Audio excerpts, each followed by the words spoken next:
Biksu kecil yang dibekukan selama 100 tahun ini menjadi penyihir terkuat di zaman kuno.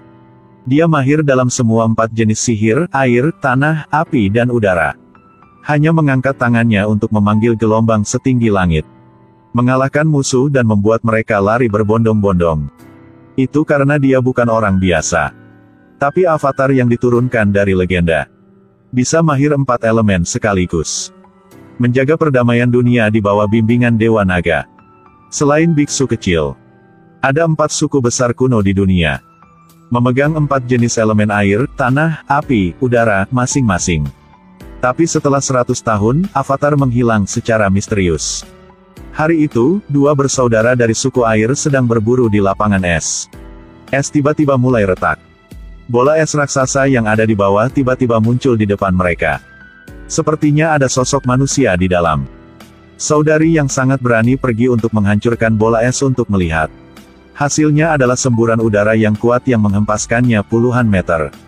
1 detik kemudian, cahaya menyilaukan keluar dari bola es. Ketika kedua bersaudara itu tenang kembali, bola itu telah berubah menjadi lubang raksasa. Di dalamnya ada anak laki-laki dan binatang suci terbaring di sana. 2 orang membawa bocah yang sekarat itu kembali ke suku mereka. Setelah dirawat, bocah itu dihidupkan kembali. Dari bocah itu, mereka tahu bahwa ternyata ketika dia meninggalkan rumah, dia terkena badai, sehingga dia membeku di laut. Pada saat ini, di luar, tiba-tiba tentara suku api bergegas masuk. Mereka menangkap semua anggota keluarga suku air. Salah satu tentara melihat tanda aneh di kepala biksu kecil dan membawanya ke depan pemimpin. Dia adalah pangeran suku api. Suku api ingin menggunakan kekuatan avatar untuk menguasai seluruh dunia. Jadi mereka selalu mencari keberadaan avatar. Setelah melalui serangkaian tes, sang pangeran menegaskan bahwa dia adalah avatar yang turun ke bumi. Merasakan bahaya mendekat, dia segera menggunakan sihir gelombang udara untuk melarikan diri keluar. Setelah mengalahkan penjaga, dia mengendalikan layang-layang untuk terbang sampai berkumpul dengan 2 saudara suku air yang datang untuk membantukannya. Karena untuk mencari kekuatan melawan suku api, mereka bertiga pergi ke kuil suku udara tempat ia biasa berlatih. Tetapi menemukan bahwa kuil yang dulu ramai sekarang telah kosong. Dia pikir mereka mungkin berada di tempat suci untuk berdoa. Bersemangat berlari ke sana. Akibatnya, melihat sisa-sisa berserakan di mana-mana. Baru sekarang dia menyadari. Dalam 100 tahun dia dibekukan. Suku api mengejar dan membunuh semua saudaranya. Dalam keputusasaan, dia tiba-tiba melayang di udara. Setelah matanya menjadi putih cerah, dia jatuh ke dalam ilusi. Di sana, ada naga dewa yang menunggunya. Untungnya, adik perempuan dari suku air terus memanggilnya untuk membuatnya sadar kembali. Lalu dia mengatakan yang sebenarnya. Sebenarnya biksu kecil itu terjebak dalam es selama 100 tahun. Selama waktu itu, ambisi suku api berkembang dari hari ke hari. Jadi mereka terus-menerus berperang melawan 3 suku lainnya. Suku udara kehilangan avatarnya sehingga mereka dimusnahkan terlebih dahulu. Selanjutnya, suku bumi dikalahkan. Dipaksa menjadi budak. Dan suku air karena medan yang terpencil dan iklim yang keras. Jadi mereka masih aman untuk saat ini. Keesokan harinya, mereka bertiga pergi ke wilayah suku tanah. Di sini, mereka bertemu dengan seorang gadis yang sedang diburu oleh suku api. Saudari dari suku air yang baik hati segera turun tangan untuk membantu. Dia awalnya bermaksud menggunakan sihir untuk mengusir para prajurit. Tanpa diduga, dia secara tidak sengaja membekukan kakaknya. Tapi ini tidak mempengaruhi biksu kecil. Hanya melihatnya berdiri dengan postur siap. Pasir kuning di bawah kakinya langsung naik. Dia baru mengangkat tangannya ketika 2 prajurit suku api dibuang jauh. Menyadari bahwa tidak mudah untuk menghadapinya. Suku api bersiap untuk melampiaskan amarahnya pada suku tanah. Api yang berapi-api terbang lurus ke arah mereka. Tanpa diduga, pada saat ini dinding bumi tiba-tiba muncul dari tanah. Dan memblokir pukulan fatal ini. Jadi orang-orang dari suku tanah disiksa dan menderita. Sekarang kemunculan avatar telah membuat mereka melihat harapan kebangkitan suku tanah.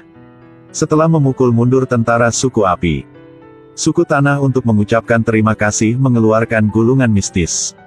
Saudara dari suku air membuka gulungan untuk melihat. Gulungan ini adalah sihir rahasia suku air yang telah lama hilang. Sekarang tanggung jawab menyelamatkan dunia telah jatuh di pundak biksu kecil itu. Tapi dia bilang dia hanya tahu sihir suku udara.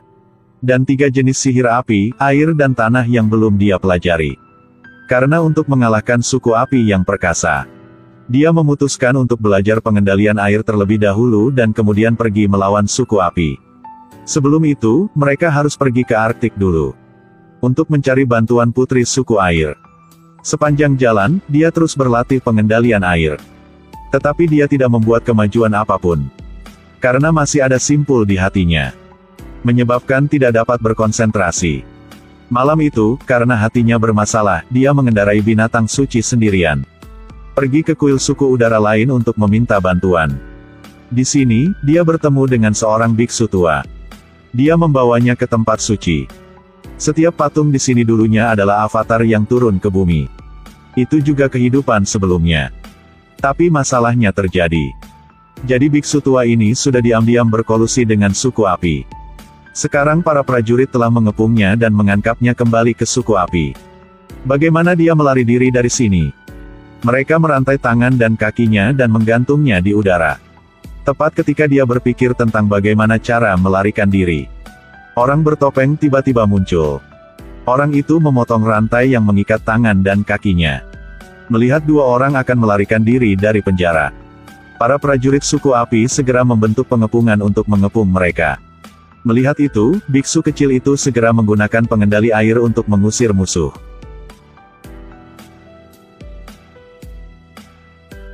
Bahkan tentara suku api tidak berani membunuhnya. Karena ketika avatar mati, dia akan langsung bangkit dan bereinkarnasi. Dan pada saat itu, suku api harus mencari avatar lagi. Bahkan orang bertopeng tahu ini dengan baik.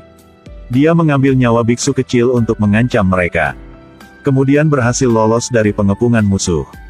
Keesokan paginya, semua orang akhirnya mencapai suku air di ujung utara.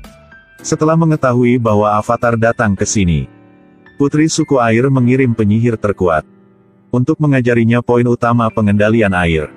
Setelah sekian lama berlatih, menghadapi serangan bola air penyihir, dia bisa meniadakannya dengan mudah. Gilirannya untuk menyerang.